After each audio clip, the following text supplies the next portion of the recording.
పుల్లారావు గారు, ఇక్కడ నా డౌట్ ఏంటంటే, మరి ఇన్ని రోజులు కేశవరావు గారు అటు మరి కేసీఆర్ తోటే ఉండి అక్కడ బీఆర్ఎస్లో ఉండి మొత్తానికి అన్ని పదవులు కూడా ఎంజాయ్ చేసుకుంటూ ఉన్నారు.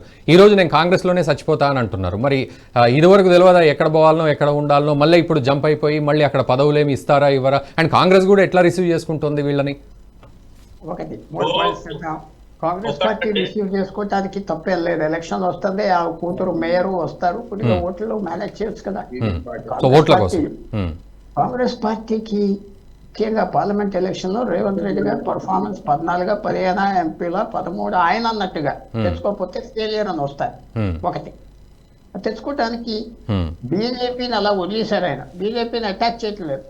బీజేపీ ఎంపీలని దగ్గర రోజులు గడచలేదు. రేవంత్ రెడ్డి గారు క్లెవర్ గా, ఇంటెలిజెంట్ గా బీఆర్ఎస్ మీద పడి ఒక 5% ఓట్లు బీఆర్ఎస్ ఓట్లు 5, 6, 7 తెస్తే ఆయన పని అయిపోయింది కదా. ఆయన చాలా ఇంటెలిజెంట్ గా, రేవంత్ రెడ్డి గారు చాలా ఇంటెలిజెంట్ గా చేస్తున్నారు. కేకే అవి ఎంత పొగిడిదారులు. అది మన రామూర్తి గారు రాజకీయంలో పొగిడే వాళ్ళనే దగ్గర పెట్టుకుంటారు నాయకులు. వాళ్ళు పీకి పిసికి ఆఖరికి వెళ్ళిపోతారు. తర్వాత సోనియా గాంధీ చేయలేదా అందరూ, లేకపోతే మన్మోహన్ సింగ్ అని చేయలేదా, లేకపోతే పివి నరసింహారావు చేయలేదా? పివి నరసింహారావు చచ్చిపోయినప్పుడు ఒక బస్సు జనం కూడా వచ్చే రోజులు రాలేదు. ఎంత విచారమైన విషయం చూడండి. ప్రధానమంత్రి అది మామూలే. అది మనం ఆశ్చర్యపడక్కర్లేదు. అంటే ఒకటి పర్సనల్ గా ప్రతి వ్యక్తికి వేరే స్టాండర్డ్స్ ఉంటాయి. సిగ్గు అనేది కొంతమందికి ఎక్కువ ఉంటుంది, కొంతమందికి తక్కువ ఉంటుంది. అది మనం ఏం చేయలేము. ఎన్ని మాటలు చెప్పినా ఏం చెప్పినా అది చూసే వాళ్ళు అసహించుకున్నా. ఆయన చేతిలో 2 పదవులు ఉన్నాయి. రాజ్యసభ ఉన్నది, ఆ మేయర్షిప్ ఉన్నాయి. తర్వాత ఆ మేయర్షిప్ కంటిన్యూ అవ్వాలి. ఇంకో 3 సంవత్సరాల టైం ఏదో ఉన్నది కదా. ఇప్పుడే పాలు చేసుకుంటే ఎందుకని సెల్ఫిష్ రీజన్స్ తో వచ్చారు. అది చేసుకుంటారు. మెయిన్ థింగ్ ఏంటంటే రేవంత్ రెడ్డి గారు చాలా ఇంటెలిజెంట్ గా చేస్తున్నారు. దీంట్లో ఒక ట్విస్ట్ కూడా ఉన్నది. శివకుమార్ గారు ఒప్పుకోరు.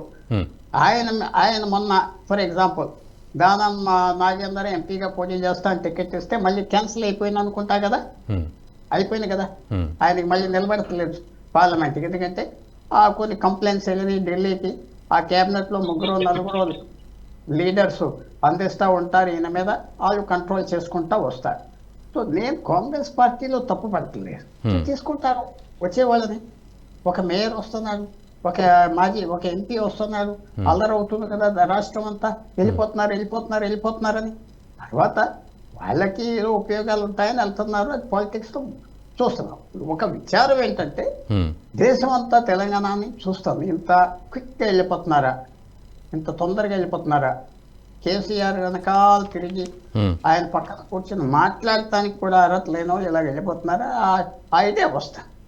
తర్వాత ఇంకో పాయింట్ ఏమిటంటే ఈవేళ ఈ లీడర్ వెళ్ళినందుకు మనకి సిగ్గున్నదా లేదా అని ఇంకా అనవసరం అనుకుంటున్నా. అనవసరం వెళ్ళిపోవటానికి అది ఎవరు పట్టించుకోవట్లేదు. పదవి కావాలి, పదవి ఉన్నది పాస్ చేసుకోకూడదు. కేసీఆర్ ఫినిష్ అయిపోయారు. అది రేవంత్ రెడ్డి గారు సైకలాజికల్ గా కూడా బాగా ప్లే చేసే పార్టీ అయిపోయిన బీజేపీ కూడా అయిపోయింది. ఏమంటారు అంటే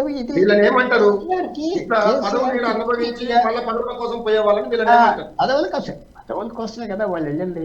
పదవుల కోసం వచ్చారు కేసీఆర్ దగ్గరికి. బాగా పొగిడి సంపాదించుకున్నారు. పని అయిపోయితే వెళ్ళిపోయారు. అది కేసీఆర్ కూడా బాధపడకూడదు.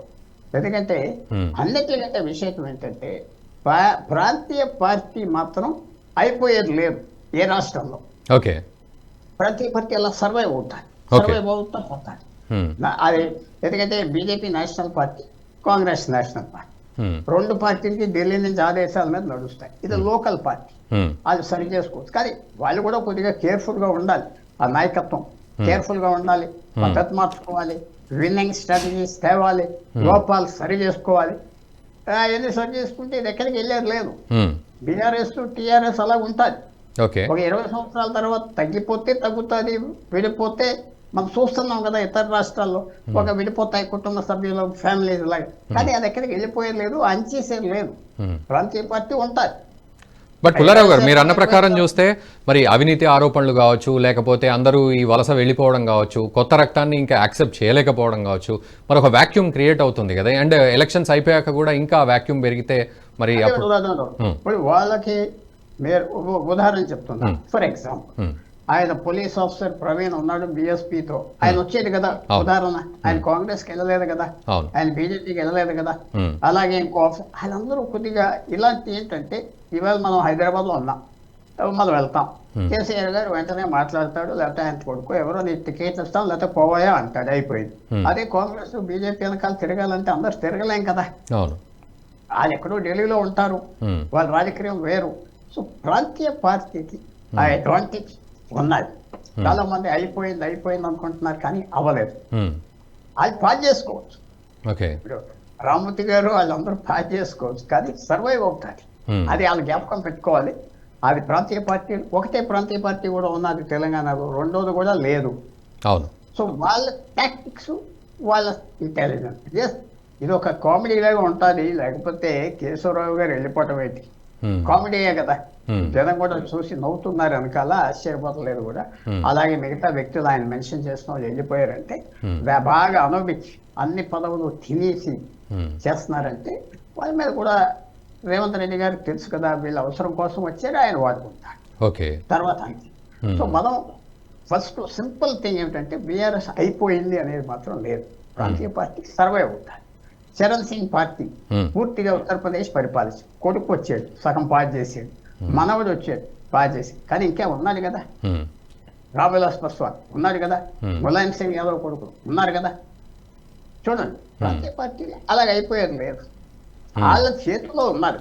ఓకే వాళ్ళ నాయకత్వం ఎలా ప్రిపేర్ చేసుకుంటారు, కఠిన డెసిషన్స్ ఎలా తీసుకుంటారు, ఉమ్, పద్ధతి ఎలా మార్చుకుంటారు. తప్పదు కాబట్టి ఓడిపోయారు కదా, అవును. తప్పులు కరెక్ట్ Yeah. చేసుకుంటారా లేదా. యా ఈ వీడియో మీకు నచ్చినట్టయితే లైక్ చేయండి, 10 మందికి షేర్ చేయండి. అలాగే కామెంట్ల రూపంలో మీ అభిప్రాయాలను మాతో పంచుకోండి. Nationalist hub group of channels ను సబ్స్క్రైబ్ చేసుకుని తెలుగునాట జాతీయవాద జర్నలిజాన్ని ప్రోత్సహించండి. ఈ వీడియో కింద ఉన్న బెల్ ఐకాన్ పై క్లిక్ చేయడం మర్చిపోవద్దు.